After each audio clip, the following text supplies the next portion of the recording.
Mit der Hilfe von alten Büchern und Lexikon probieren sie mehr über die Villa und den Graf Schreistein herauszufinden. Es steht aber überall nur die gleiche Geschichte von diesen 3 Abenteurern, die nie mehr auftaucht sind und wo sich angeblich in Monster verwandelt haben. Vielleicht sollten wir mal im Roman seinen Bruder anrufen. Der ist es doch, der die Geisterbahn in der Villa renoviert hat. Vielleicht weiss er mehr. Ja, das ist eine gute Idee. Komm, ruf gerade an.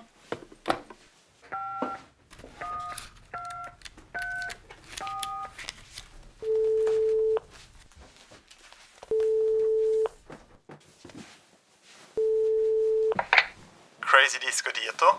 Hoi, grüezi. Ich bin der Kollege vom Roman. Und ich wollte wissen, was beim Umbau von dieser Geisterbahn genau verändert wurde. Ja, hoi, du musst der Juppi sein, gell? Der Roman hat mir vom Verschwinden von der Ursula erzählt. Ich möchte euch natürlich auch helfen. Also, schau, wir bauen aus dieser Villa eine neue Disco. Eine Disco mit richtig guten Horroreffekten und so.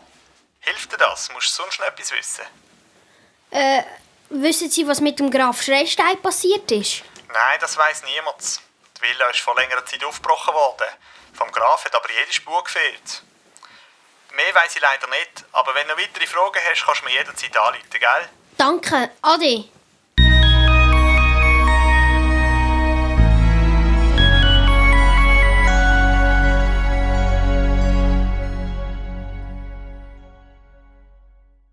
Eigentlich wollte Jupiter zum Znacht einen Herdöpfelgratin machen, aber weil er überhaupt nicht bei der Sache ist der Gratin total versalzen und ungeniessbar.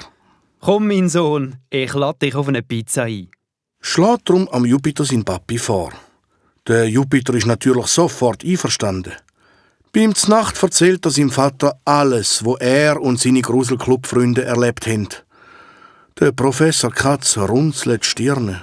Ja, aber habt ihr irgendeinen Beweis, dass das Monster die Ursula war? Die Vicky ist sich 100%ig sicher, dass das ihre Stimme war. Wenn du einverstanden bist, gehe ich morgen mal bei der Ursula ihren Eltern vorbei. Ich möchte gerne mit ihnen reden. Der Jupiter hat überhaupt nichts dagegen. Als sie aus der Pizzeria rauskommen, ist es eiskalt draussen. Der Jupiter gumpet wie ein Wilder hin und her zum Warmhalten. Zumal bleibt er aber wie erstarrt stehen und schaut ganz perplex in eine Richtung. Papi, schau dort hin. Was ist dort? Dort, das ist der Graf Schreistein. Was? Wo? Wie sehr der Professor Katz auch in die gleiche Richtung schaut wie sein Sohn, er kann nichts Ungewöhnliches erkennen. Und schon gar nicht der Graf Schreistein.